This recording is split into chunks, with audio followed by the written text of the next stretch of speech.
예, 우리 지난번에 이제 사도행전 구브로에서 이제 말씀을 전했던 우리 바울과 바나바의 모습을 봤습니다. 그래서 구브로에서 살라미에서 시작해서 우리 지도가 있으면 한번 좀 보여주시겠어요? 지난주에 봤던 지도를 좀 보여주시고요. 우리 오늘 지도도 여기에 이제 말씀에 해당하는데, 이제 구브로에서 보면 안디옥에서 출발했잖아요. 실루기아를 이제 배 타고 거기서 출발해가지고 구브로라고 하는 섬에 갔습니다. 그래서 이제 살라미에 먼저 도착을 했습니다. 제일 가까운. 그리고 이제 육로로 섬을 관통해가지고 바보까지 간 거죠. 바보에서 배 타고 다시 오늘 말씀에 보면 이제 버가가 나와요. 버가가 나오고 그 버가 위에 이제 보면은 또 안디옥이라고 있습니다. 그죠? 그래서 처음 출발할 때는 수리아 안디옥이었어요. 수리아 안디옥. 그래서 우리가 흔히 말하는 안디옥은 수리아 안디옥입니다. 수리아라고 하는 큰 지방에 안디옥이라고 하는 그런 큰 도시인데, 이제 오늘 말씀을 전한 곳은 이제 비시디아 안디옥이에요. 그래서 안디옥이라는 이름은 똑같지만 서로 다른 도시입니다. 예. 그래서 오늘 이제 말씀의 시작에 보면 이제 이런 말씀이 나옵니다. 13절에 보면 바울과 및 동행하는 사람들이 바보에서 배 타고 밤빌리아에 있는 버가에 이르니. 그래서 지도에 나오죠. 그래서 밤빌리아 지방에 저 버가가 있는 곳이 밤빌리아입니다. 밤빌리아. 그 위로 가면 비시디아고요. 그래서 이제 밤빌리아의 버가에 도착을 하게 됐습니다. 근데 여기서 이제 뜻하지 않은 일이 하나 일어납니다. 이제 저를 보셔도 됩니다. 무슨 일이 일어나냐면 이 마가라고 하는 요한이 있습니다. 마가 요한이 우리가 아는 이제 마가복음 있잖아요. 마태복음, 마가복음, 누가복음, 요한복음. 그래서 이 마가복음에 나오는 이 마가복음을 교회 전통에서 이제 마가가 쓴 걸로 이제 우리가 알고 있거든요. 지금 나오는 이 마가입니다. 오늘 말씀에 보면은 13절에는 요한이라고 나오는데 이름이 두 개예요. 두 개를 마가라고도 하고 요한이라고도 하고, 그래서 마가라고도 하고 요한이라고도 하는데, 이 친구가 누구냐면 이 바나바의 조카입니다. 조카. 그래서 우리 지난주에 말씀 볼 때 이 안디옥에서 예루살렘으로 구제금을 전달하러 바울과 바나바가 갔었습니다. 부조금을 전달하러 부조하고 돌아왔습니다. 근데 돌아올 때 성경 말씀에 보면은 누구를 데려왔냐면 이 마가 요한을 데리고 안디옥으로 왔다는 말씀이 나와요. 그래서 이 마가는 원래는 집이 어디냐면 예루살렘입니다. 예루살렘.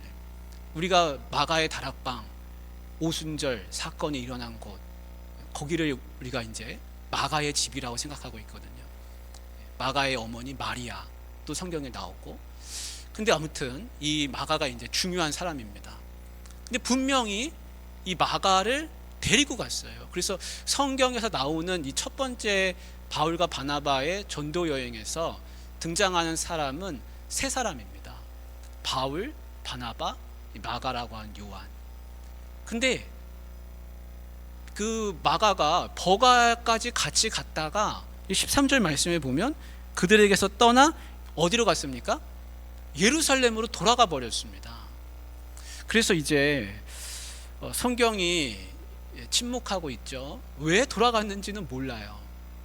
근데 이제 이 사건이 나중에 어디까지 영향을 주냐면 2차 전도 여행 때 바울과 바나바가 서로 다투는 일까지 생겼습니다. 2차 전도 여행을 가야 되는데 바나바는 우리 마가 같이 데려갑시다. 바울한테 그렇게 한단 말이죠. 근데 바울이 나는 안 된다. 동의할 수 없다. 우리를 두고서 돌아간 그 사람을 우리가 또 데리고 갈 수는 없다. 이렇게 해가지고 바울과 바나바가 다투고 서로 이제 다른 길로 전도 여행을 가게 되는 그런 일이 생겼거든요. 나중에 보면 또 나옵니다. 근데 어쨌든 그 영향까지 이제 미치게 되는, 바울과 바나바를 다투게까지 만드는 일인데, 이제 그 사건이 오늘 있는 겁니다. 그래서 이제 생각하기를, 그러면 왜 이 마가 요한은 한참 배 타고 구브로까지는 잘 갔단 말이에요. 그 구브로에서 바보에서 배 타고 버가까지 간 거예요. 그러면 이동 거리가 꽤 오래되지 않았습니까? 근데 왜 거기서 예루살렘으로 돌아갔는가? 거기에 대해서 성경이 이제 말을 해주지 않기 때문에 우리가 그거는 단정지어서 말할 수는 없습니다. 그러나 분명한 건 뭐냐면 바울도 바나바도 이 마가 요한이 중간에 돌아가는 걸 원치 않았다는 것을 알 수 있습니다. 왜냐하면 나중에 보면 이걸 싸움이 일어나는 일이 될 정도로 바울은 거기에 대해서 좋지 않은 감정을 가졌다는 것이죠. 그래서 왜 돌아갔을까? 물론 그가 아파서 몸이 안 좋아서 돌아갔을 수 있습니다. 근데 몸이 안 좋아서 돌아갔다면 바울이 그렇게 화낼 일인가? 그렇게 우리가 생각해 볼 수 있습니다.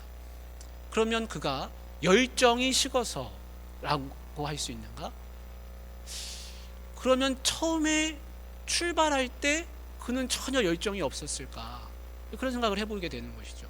그도 분명히 오순절 마가의 다락방 사건에서 그도 경험한 일이 있을 것이고 지금까지 잘 신앙생활을 해왔단 말이에요. 그리고 바나바의 조카란 말입니다. 그러면 그가 열정이 없었겠는가? 열정이 없으면 아예 따라오지도 않았을 것이라 이렇게 또 생각해 볼 수가 있습니다. 그럼 뭐 예루살렘에 중요한 일이 있어서 돌아갔을까? 어떤 서신을 받아가지고 급히 돌아갈 만한 일이 생겨서 갔을까? 근데 그건 또 아닐 것 같아요. 왜냐하면 바울이 그거를 나중에 다툴 정도라면 이해할 수 없는 그런 일이라는 것이죠. 또 한 가지 생각해 볼 수 있습니다. 우리가 이제 계속해서 보다 보면 회당에서도 말씀을 전하지만 이방인들에게 주로 말씀을 전하게 되거든요. 그런 과정에서 이방인 선교에 대한 어떤 거부감, 자기 동족들을 찾아다니면서 복음을 전하는 게 아니라 전혀 다른 이방인들을 찾아다니면서 하는 이런 선교가 마가한테 좀 불편함을 줬을 수 있다라고 생각해 볼 수도 있습니다. 왜냐하면 마가는 계속해서 예루살렘에 거하던 사람이었기 때문에 하여튼 여러 가지 추측이 있는데 뭐 하나 단정 지을 수 있는 게 없습니다. 근데 중요한 건 이겁니다. 그럼 마가가 중간에 돌아갔습니다. 돌아갔는데 여기에 대해서 성경이 이유를 말해주지 않는다는 겁니다. 뿐만 아니라 돌아간 그 마가에 대해서 어떤 비난이나 쉽게 얘기하면 나쁜 말을 하지 않는다는 거예요. 마가를 깎아내리는 말이 없습니다. 그러니까 우리도 마가는 열정이 부족한가 보다. 마가는 뭔가 같이 여행하면서 좀 인품적으로 인성적으로 마찰이 생겨가지고 이 세 사람 사이에서 마가가 뭔가 인간적인 그런 문제를 겪어가지고 갈등을 겪고 돌아갔다. 이렇게 단정지어서는 이제 말할 수 없는 겁니다. 근데 우리가 생각해 볼 건 이겁니다. 마가가 돌아갔기도 했지만 나중에 마가의 모습은 어떠한가 하는 것입니다. 나중에 마가는 어떤 사람이 됐을까요? 마가는 실패했구나. 마가는 바울과 바나바처럼 위대한 복음 전도자로서 산 게 아니라 그는 중간에 가다가 실패해가지고 돌아갔고 그리고 그는 그렇게 바울과 바나바처럼 중요한 인물이 되지 못했구나. 그렇게 되지 않았다는 겁니다. 마가는 어떤 사람이 됐습니까? 마가는 우리가 아는 것처럼 예수님의 일대기를 그가 기록할 수가 있었습니다. 그리고 나중에 이제 보면 나오지만 바나바를 따라서 구브로로 선교 여행을 또 갑니다. 그러니까 그는 계속해서 전도자로서의 인생을 살았다는 것을 우리가 알 수 있습니다. 열정이 전혀 식지 않았다는 거예요. 제가 말씀드리고 싶은 거는 뭐냐면 여러분도 그렇고 저도 그렇고 우리가 주님 따라가다 보면 예기치 않게 어떤 문제를 겪어서 마가 요한도 분명한 문제를 겪었을 겁니다. 그러나 우리가 그것을 정확하게 말할 수는 없지만 그 문제로 인해서 그는 결국 돌아갈 수밖에 없었다는 겁니다. 그러니까 우리도 신앙생활하면서 얼마든지 이와 비슷한 일을 겪을 수 있다는 것입니다. 그런데 그것이 마가 요한이 예수님으로부터 멀어지게 되는 그런 결과로 이어지는 게 아니라 오히려 디딤돌이 되고 그걸 통해 가지고 마가 요한은 거듭나서 예수님의 일대기까지 기록하고 나중에 보면 구브로로 자신의 인생을 바치고 전도 여행을 떠나는 그런 사람이 됐다는 것이죠. 우리가 위대한 선교사님들 이야기를 많이 이제 뭐 TV나 신문이나 역사적인 그런 이야기들을 많이 듣습니다. 그런데 우리는 대체로 성공한 사람들의 이야기를 듣습니다. 근데 여러분들이 모르는 실패에 관한 이야기가 사실은 많습니다. 그것이 알려지지 않았을 뿐이지 우리나라에 왔던 선교사님들 중에도 많은 분들이 중간에 돌아가신 분들이 많아요. 고국으로 돌아가셨고, 또 인간적인 갈등을 겪어서 어려움을 겪다가 돌아가신 분도 계시고, 경제적인 어려움을 겪어서 돌아가신 분도 있습니다. 그런데 우리가 하나 알 수 있는 건 뭐냐면 그게 실패가 아니라는 겁니다. 실패로 단정지어서는 안 된다는 겁니다. 저는 그거를 꼭 여러분들이 아셨으면 좋겠습니다. 우리나라에 예전에 제가 한번 말씀드린 적이 있었던 것 같아요. 호주에서 온 그 헨리 데이비스라는 선교사님이 계셨습니다. 그 선교사님이 우리나라에 와가지고 그분이 처음에는 원래는 인도에 가셨었어요. 인도에 자기의 청춘을 바쳐서 젊은 날에 선교사를 갔습니다. 갔는데 너무 고생을 하고, 그리고 열정은 있는데 자기 나름대로 그 사람들에 대한 그 기후와 풍토와 적응하는데 어려움을 겪고, 그래서 결국엔 호주로 돌아갈 수밖에 없었습니다. 어떻게 보면 그거는 마가 요한처럼 다시 예루살렘으로 돌아간 것이죠. 근데 거기에서, 호주에서 다시 교육가로서의 인생을 살게 됩니다. 학교를 맡아서 잘 경영하고, 그 이제 성공 가도를 달리게 됐습니다. 그러다가 자기가 자기 인생을 되돌아보건대 내가 이렇게 살 것이 아니라 내가 젊은 날 선교사로서 헌신했는데 내가 이 성공한 인생으로 그냥 여기서 호주에서 이렇게 누리면서 살 게 아니라 다시금 하나님께 내 인생을 드려야겠다 하고서 떠나온 곳이, 온 곳이 어디냐면 우리나라입니다. 우리나라. 여러분, 그 당시 호주하고 우리나라는 얼마나 삶의 질적인 차이가 많았겠습니까? 근데 그걸 다, 거기서의 좋은 삶을, 그분이 거기서 성공하셨었거든요. 근데 그걸 내려놓고 다시 이제 30대에 우리나라로 다시 또 오게 됐습니다. 왔어요. 부산에 입항해가지고 우리나라에서 서울도 가보고 여행을 하고 서울에서 부산으로 왔습니다. 서울에서 부산으로 오는 사이에 풍토병이 걸렸습니다. 그래서 부산에 왔을 때는 거의 기진맥진으로 탈수 증세가 있는 상태로 와가지고 그만 돌아가셨어요. 그래서 우리나라에서 머문 시간이 183일입니다. 딱 6개월밖에 안 됩니다. 여러분, 그분의 인생을 한번 생각해 보십시오. 인도에 갔다가도 열매를 잘 거두지 못하고 호주로 돌아갔고, 호주에서 성공하는 것 같았지만 그러나 그가 하나님 앞에 열정을 다시 드리고 한국으로 왔습니다. 근데 그렇게 많은 것을 버리고 여기로 왔으면 많은 열매를 거뒀으면 참 좋을 뻔했는데 채 6개월밖에 못 살고 그분의 노트가 있는데 한국어를 얼마나 열심히 공부했는지 모릅니다. 근데 그런 것만 그냥 남겨놓고 복음도 제대로 전할 수 있는 기회도 얻지 못한 채로 그냥 허망하게 세상을 떠났습니다. 근데 그분의 인생을 실패라고 할 수 있습니까? 그 실패가 아니에요.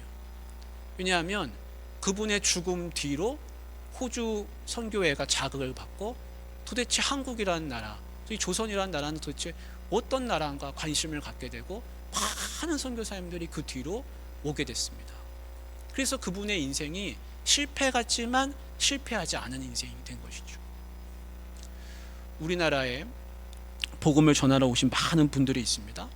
근데 그분들이 복음을 전하고 우리나라에서 역사적으로 이름을 남긴 분들, 언더우드 선교사님이나 이런 분들도 많이 있지만 비극적인 결말을 맞이한 분도 있습니다.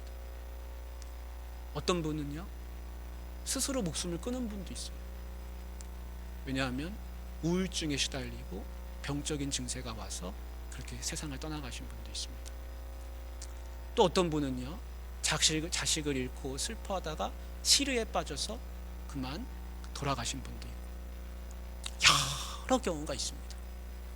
그래서 우리는 선교하면 우리나라에 와서 우리나라의 외국 선교사들이 우리나라에 와가지고 복음 전해가지고 우리나라가 이렇게 많은 교회가 생겼으니까 외국에 나가서 복음 전하면 다 성공할 걸로 생각하지만 실제로는 그렇지 않다는 겁니다. 제가 예전에 말씀드린 것처럼 태국에 가서 복음 전했는데 19년 만에 한 명 개종했습니다. 19년 만에 한 명. 중국에 가서 복음 전했는데 7년 8년 만에 겨우 한 명 전도하고, 아도니람 저더슨이라는 분은 저기 미얀마에 가가지고 7년 6년 그렇게 계셨는데 한 명 겨우 전도하고, 윌리엄 캐리도 인도에 가서 한 명 전도하기까지 6년 걸렸습니다. 근데 우리나라가 아주 특별한 경우입니다.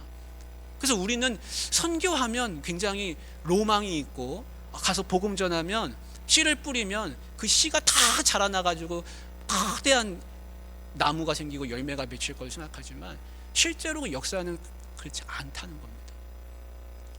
근데 그거를 포기하지 않고 계속해서 씨를 뿌렸더니 결국 무슨 일이 생겼는가? 지금은요, 온 세계 열방에, 특별히 이 아시아권에, 그렇게 복음 전하기가 어려웠던 이 아시아권이 지금은 가장 많은 기독교인들이 지금 생겨나는 그런 곳이 됐습니다. 그 중요한 건 뭡니까? 포기하지 않는 겁니다. 포기하지 않고 계속해서 씨를 뿌리면 하나님이 자라나게 하시고 그 가운데서 열매가 맺히는 줄 믿습니다. 제 자신이 생각할 때는 이 마가 요한이 돌아가게 된 결정적인 원인은 누구나 이제 묵상을 하면서 그 이유를 찾아볼 수 있는데, 이 안디옥 교회에서 처음에 보냄을 받을 때 그 말씀에는 뭐라고 되어 있습니까? 우리 13장 3절 말씀 한번 보십시오. 13장 3절 말씀 2절부터 한번 읽어볼까요? 같이 읽을까요? 시작. 주를 섬겨 금식할 때에 성령이 이르시되 내가 불러 시키는 일을 위하여 바나바와 사울을 따로 세우라 하시니 이에 금식하고 기도하고 두 사람에게 안수하여 보내니라. 이게 뭐라고 되어 있습니까? 두 사람으로 되어 있습니다. 두 사람. 그러니까 바나바와 바울은요, 금식하고 성령의 음성에 따라서 안수해가지고 교회에서 그렇게 성령의 음성을 좇아서 보냄을 받았고, 이 마가라고 하는 요한은 어디서 나오냐면 수행원으로 데려갔다, 그렇게 말씀하고 있습니다. 수행원으로 데려갔다. 5절에 보십시오. 5절, 우리 2절 3절 읽었는데 5절 끝부분에 보십시오. 요한을 수행원으로 두었더라, 이렇게 되어 있습니다. 그러니까 안디옥 교회에서 같이 출발한 건 사실 맞습니다. 근데 여기 수행원이라는 의미는 뭐냐면 돕는 자란 뜻이에요. 돕는 자. 그러니까 보조자의 역할로 간 겁니다. 그러니까 우리가 이걸 생각해 볼 수 있습니다. 똑같이 출발은 했지만 그 출발할 때 그 성령의 음성을 쫓아서 성령께서 보냄을 보내실 때 누구를 보냈는가? 바나바와 바울이었다는 겁니다. 그 두 사람은 마지막 여정까지 함께 할 수 있었지만 그냥 돕는 자로서, 조력자로서 따라간 이 마가 요한은 중간에 돌아온 것을 볼 때, 같이 떠나더라도 하나님의 음성을 듣고 가는 거하고 그냥 돕는 자로서 옆에서 바나바가 야, 마가야, 요한아, 우리 같이 가자, 이렇게 해서 가는 거하고는 상당히 차이가 있을 수밖에 없다라는 것을 우리가 묵상을 통해서 알 수 있습니다. 그래서요, 교회에서도요, 중직자분들이 계십니다. 이 중직자분들은 다 안수를 받거든요. 근데 안수를 받을 때 다 선서도 하잖아요. 선서도 하고 성도들 앞에서 어떻게 하겠다고 이야기도 하고 그걸 다 합니다. 그런 과정을 거칩니다. 근데 그거는요, 아주 특별한 것이라 할 수 있습니다. 그냥 내가 서리 집사로서 교회 신앙생활 쭉 하는 거하고, 내가 교회에서 안수받고 교회에 어떤 사명을 가지고 교회의 중직으로서 봉사하면서 신앙생활하는 것은요, 하늘과 땅 차이라고 할 수 있습니다. 이게 무슨 서열을 나타내고 무슨 계급이 있는 건 아닙니다. 그런데 제가 말씀드리고 싶은 건 뭐냐면요, 사명감이 있다는 겁니다. 사명감. 교회에서 안수를 받고 교회의 중직으로서 자기가 갖고 있는 그 사명감이 달라진다는 겁니다. 물론 그렇게 안 해도 우리 그냥 성도나 우리 서리집사님들도 나름대로 사명감을 다 가지셔야 되는 거죠. 그러나 성도들 앞에서 나는 이러이러하게 살겠습니다 라고 그렇게 하는 거는요 다른 겁니다. 그래서 저는 우리 수요 예배 드리시는 모든 분들이 다 중직으로서 잘 세움받고 그렇게 신앙의 여정을 하셨으면 하는 바람입니다. 왜냐하면 사명이 다르기 때문에 그렇습니다. 사명이 다르기 때문에. 이제 마가 요한이 그렇게 돌아가게 됐습니다. 이제 버가에 갔습니다. 근데 버가는요, 버가도 나름대로 큰 도시거든요. 근데 버가에 갔는데 그 버가에 가서는 아무 기록이 없습니다. 버가도요, 거기 기록에 보면 아데미 신전도 있고 아주 큰 도시로 나와요. 항구 도시로. 근데 그 버가에 가서는 아무 하나님 앞으로 돌아온 사람이 없다는 게 참 이상합니다. 우리가 구브로에 갔을 때 하나님 앞에 돌아온 사람은 서기오 바울 한 사람이었습니다. 근데 서기오 바울 한 사람이었다는 것도 여러분 지난번에 봤지만 말씀을 읽으면서 되게 의아한 부분이에요. 왜냐하면 바나바의 고향이 어디냐면 구브로거든요. 근데 구브로가 바나바의 고향이면 거기 가서 열매가 많아야 될 것 같은데 한 사람밖에 기록이 안 돼 있고, 지금 버가에 가서도 기록이 없습니다. 그냥 마치 경유한 것 마냥 그렇게 나왔습니다. 그러니까 바나바와 바울이 어디를 가든지 복음을 전했을 텐데 성경에 열매가 기록되지 않는 걸 보면 그다지 좋은 결과가 있지 않았구나 라는 것을 알 수 있습니다. 그러니까 어디를 가든지 열심으로 다 하지만 그 결과와 열매는 하나님께 달려있는 것이지 바나바와 바울의 능력에 있지 않다는 것을 알 수가 있습니다. 그리고 나서 이제 비시디아 안디옥에 도착을 했습니다. 비시디아 안디옥에 도착을 해서 이제 복음을 전하게 됩니다. 이제 그 복음을 전하는 핵심은 이겁니다. 뭐냐면 예수 그리스도가 역사에서 어떤 분으로 오셨는가 하는 겁니다. 구약에서 메시아가 올 거라는 것이 예언됐습니다. 그런데 그 메시아가 온다는 것이 예언됐는데 그것이 그 메시아가 바로 누구냐면 예수님이시라는 겁니다. 그래서 이제 바울이 출애굽부터 시작해가지고 쭉 그 역사를 이야기합니다. 그 역사를 이야기하는 모습을 보면 예전에 스데반이나 그 앞에 베드로나 복음을 전할 때 역사부터 쭉 이야기하거든요. 그래서 반드시 이야기하는 게 뭐냐면 예수님은 메시아로서 예언된 분인데 그분이 바로 예수님이시다. 구약에서 메시아가 올 걸로 예언됐는데 그분이 예수님이시다라는 겁니다. 그래서 이 구약의 역사를 쭉 읊어보면 구약의 역사는 하나님의 은혜의 역사였는데 그게 다 불순종으로 됐다는 겁니다.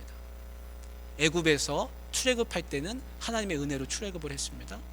그런데 나중에 보면 그것이 다 불순종으로 말미암아서 하나님의 은혜를 경험하지 못하고 더 이상 그냥 이스라엘을 두고 봐서는 거기서 도저히 희망이 보이지 않는 상태로 이르게 된다는 겁니다. 그래서 하나님이 메시아를 보내셨는데 그분이 예수님이시고 그 예수님이 죽었는데 다시 살아나셨다.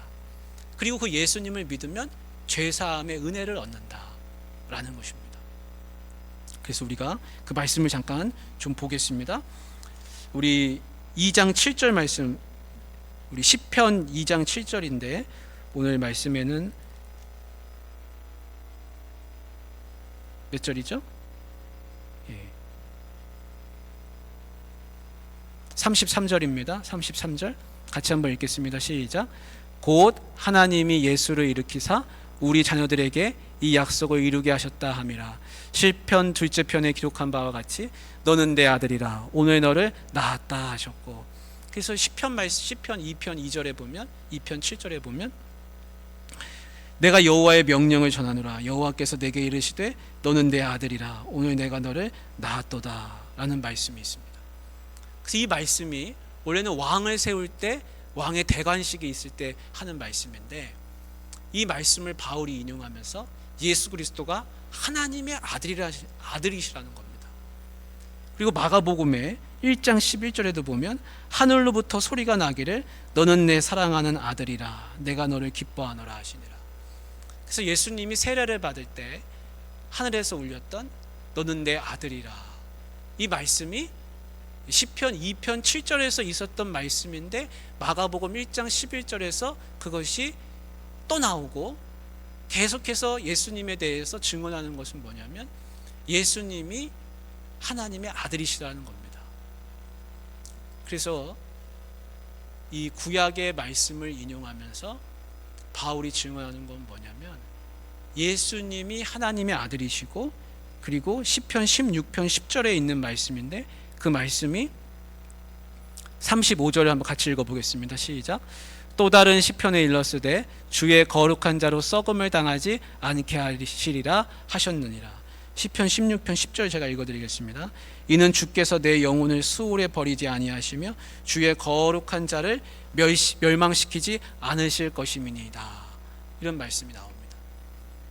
그래서 이 시편의 말씀을 그대로 인용하면서 하나님의 아들이신 예수님은 죽음을 당했지만 썩음을 당하지 않고 부활하셨다라는 것을 증거하고 있는 것입니다. 그리고 우리 사도행전 13장 38절하고 39절 한번 읽어보겠습니다.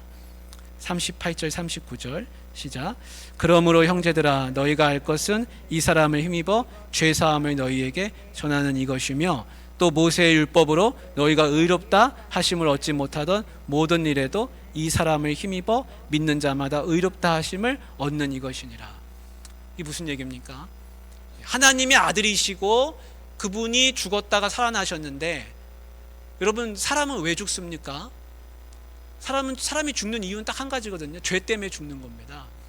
근데 그 죄 때문에 죽는 사람이 예수님이 죽지 않았다는 것은 뭐냐면 예수님이 죄가 없으신 분이고 그 죄 없으신 예수님, 죽었다가 부활하신 그 예수님을 믿는 모든 사람들은 똑같이 다 동일하게 죄 없이 됨을 여김을 받는다라는 겁니다. 그래서 바울이 그 회당에 있는 사람들한테 증거하는 게 뭐냐면 예수님이 하나님의 아들이시고 구약에서 예언된 그 하나님의 아들이시고 그 예수님이 죽었는데 부활하셨고 모든 사람은 죄로 인해 다 죽게 되어 있는데 이 예수님을 믿으면 예수님은 죄 없는 분이기 때문에, 부활하신 분이기 때문에 죄 없는 분이다. 근데 이분을 믿으면 너희도 다 똑같이 된다 이겁니다. 그래서 예수님을 믿으면 죄 없이 된다. 율법으로 말미암아서 죄 없이 되는 게 아니라 예수님을, 이분을 믿으면 다 죄 없이 됨을 그렇게 된다는 겁니다. 그래서 이 말씀을 듣는 이 회당에 있는 사람들이 유대인들과 하나님을 경외하는 사람들, 유대인들은 혈통이니까 혈통적으로 유대인이고 헬라인들 중에서도 혈통은 아니지만 하나님을 믿고 싶어서 거기 앉아있는 사람들이 있거든요. 그들이 다 하나님을 경외하는 사람들인데 지금까지는 율법만 듣는 겁니다. 이 회당에 모이면. 근데 율법이 아니라 새로운 다른 것으로 말미암아서 죄 없이 된다, 의롭게 된다, 이런 것을 듣는 겁니다. 그러니까 전혀 새로운 것이죠. 획기적인 것이죠. 지금 이거를 전하고 있는 겁니다. 여러분 이게 복음입니다.